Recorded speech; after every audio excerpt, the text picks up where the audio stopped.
Next آیت number 41، فامنو اور ایمان لو بما اس پر جو انزل تو میں نے نازل کیا مصدقن سچا ثابت کرنے والی لما اس کو معاکم جو تمہارے پاس، ولا اور نہ تکونو تم بن جو اولا پہلے کافر انکار کرنے والے بھی اس کا، وا اور لا تشترو نہ خریدو تم بھی آیاتی میری آیتوں کے عوض سمانن قیمت قلیلن تھوڑی۔ یہاں تک جو پچھلی آیت نمبر 40 تھا، 40 کا جو لاسٹ پارٹ تھا، اور آیت نمبر 41 کا یہاں تک پارٹ کی جو میں نے آپ کو پہلے ایکسپلینیشن سینڈ کی تھی یہاں تک ہے، اور نیکسٹ اس کا آیت نمبر 41 کا جو سیکنڈ پارٹ ہے، وَإِيَّ اور مجھ ہی سے فَاتَّقُونَ ڈرا کرو، اس کی ایکسپلینیشن اور نیکسٹ آیت نمبر 42 کی ان دونوں کی اکٹھی ہے۔ ولا اور نہ تلبسو ملاؤ الحق کا حق کو بالباطل باطل کے ساتھ، وتکتموا اور مت چھپاؤ الحق کا حق کو وانتم حالانکہ تم تعلمون جانتے ہو۔ اوپر والی بات سمجھ آ گئی آپ کو کہ اس میں اللہ تعالیٰ نے جو بنی اسرائیل کو ذکر کر کے ان کو مخاطب کر کے جو بات سمجھائی ہے کہ اللہ تعالیٰ کی آیتوں کے عوض کسی چیز کو نہ خریدو، جو ہم نے پہلے بات پڑھی تھی پچھلے لیکچر میں بھی ہم نے ایک دن ڈسکس کیا تھا کہ جو لوگ دین کے لیے دین کو استعمال کر کے دنیا خریدتے ہیں، تو یہاں پر بھی انہی کا تذکرہ کیا جا رہا ہے کہ اللہ تعالیٰ کی آیتوں کو بیچ کے اس کے عوض پیسے نہ لو، اس کے عوض مطلب یہ نہ ہو کہ آپ کہو کہ میں یہ آیت جیسے جو ڈیٹیل میں نے آپ کو لاسٹ لیکچر سمجھایا تھا، بالکل وہی بات ہے کہ دین کو بیچ کے دنیا نہ خریدو۔ نیکسٹ حکم دیا جا رہا ہے ہمیں کہ حق کو باطل کے ساتھ نہ ملاؤ اور جان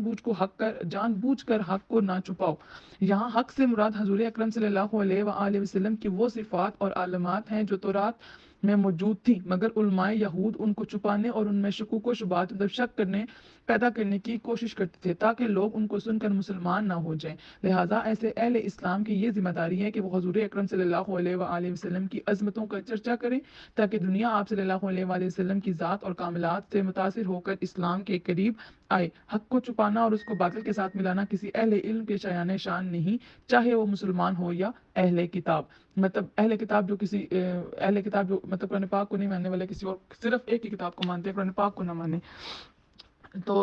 اس میں ہمیں جو بتائی جا رہی ہے بات کہ ایک تو حق سے مراد کیا ہے کہ آپ صلی اللہ علیہ وآلہ وسلم کی سچائی کا بیان، اور یہاں پہ دیکھیے وہی بات بتائی جا رہی ہے کہ جو تورات کتاب تھی اس میں حضور اکرم صلی اللہ علیہ وآلہ وسلم کا تذکرہ تھا، لیکن جو یہود تھے وہ کیا کرتے تھے کہ جو آپ صلی اللہ علیہ وآلہ وسلم کی صفات تھی وہ اس میں سے چھپاتے تھے، لوگوں کو نہیں بتاتے تھے کہ کہیں لوگ ایسا نہ کریں کہ یہ سن کر تو لوگ بھی نہ مسلمان ہو جائیں۔ تو اسی طرح اس میں ایک بات ہے کہ جو میلاد ہوتا ہے، میلاد کا کچھ لوگ کہتے ہیں منانا چاہیے، کچھ لوگ کہتے ہیں نہیں منانا چاہیے۔ تو بیٹا اس کا یہ ہے کہ اسلام کے دائرے کے اندر رہتے ہوئے میلاد منانا چاہیے۔ میلاد کیسے کہ ہم میلاد میں کیا کرتے ہیں، حضور اکرم صلی اللہ علیہ وآلہ وسلم کی تعریف کرتے ہیں، اللہ کی تعریف بیان کرتے ہیں، لیکن یہ کہ میلاد کا کوئی ادب ہوتا ہے، یہ نہیں کہ اب عورتوں کا میلاد ہے تو ڈیک لگا کے آپ نعت پڑھ رہی ہیں اور ساتھ دف ہے، ساتھ وہ جو جیسے پراپر میوزک ہوتا ہے آپ اس طرح نعت پڑھ رہے ہیں کہ اور جھوم رہے ہیں سارے، اور کسی کو ادب بھی نہیں ہے، پتہ ہی نہیں ہے کہ نعت ہو رہی ہے۔ حتیٰ کہ نعت کا اور اس کا تو اتنا اداب ہے کہ جب صحابہ کرام آپ صلی اللہ علیہ وآلہ وسلم کی محفل میں بیٹھتے تھے نا، تو اگر ان کے سر سے کوئی پرندہ آ کے بیٹھتا تھا نا تو وہ پرندہ نہیں اٹھتا تھا،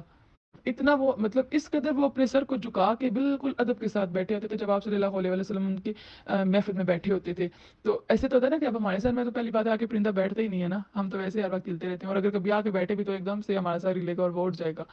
لیکن آپ وہ ادب کی وہ دیکھیں کہ صحابہ کرام آپ صلی اللہ علیہ وسلم کے سامنے بیٹھے ہوتے تھے تو وہ اس قدر ادب و احترام سے بیٹھتے تھے کہ ان کے سروں پر پرندے آ کر بیٹھ جاتے تھے اور ان کو خبر نہیں ہوتی تھی۔ تو یہ ہوتا ہے ادب۔ اب نعت کا بھی ادب ہوتا ہے کہ نعت جب آپ سنیں تو بالکل مطلب آپ کا ایک تو ذہن نعت کے الفاظ پہ اور آپ کی نظریں نیچے ہوں اور آپ کے سروں پہ مکمل دوپٹے ہوں، جیسے اسلام میں بتایا گیا کہ آپ کے بال وغیرہ نظر نہ آئے۔ تو میلاد بنانا چاہیے لیکن اسلام کے دائرے میں رہتے ہوئے۔ نیکسٹ آیت نمبر 43 اینڈ 44 ان کی اگر ایکسپلینیشن ہے، سب سے پہلے ہم پڑھ لیتے ہیں ان کی ٹرانسلیشن۔ وَأَقِیمُوا اور ادا کرو الصَّلَاةَ نماز، وَآتُوا اور دو الزکوٰۃ زکوٰۃ، وَارْکَعُوا اور رکوع کرنے والوں کے مع ساتھ الراکعین ہو جاؤ، اور رکوع کرنے والوں کے ساتھ ہو جاؤ، نماز قائم کرو، زکوٰۃ ادا کرو اور رکوع کرنے والوں کے ساتھ ہو جائے۔ نیکسٹ آیت نمبر 44،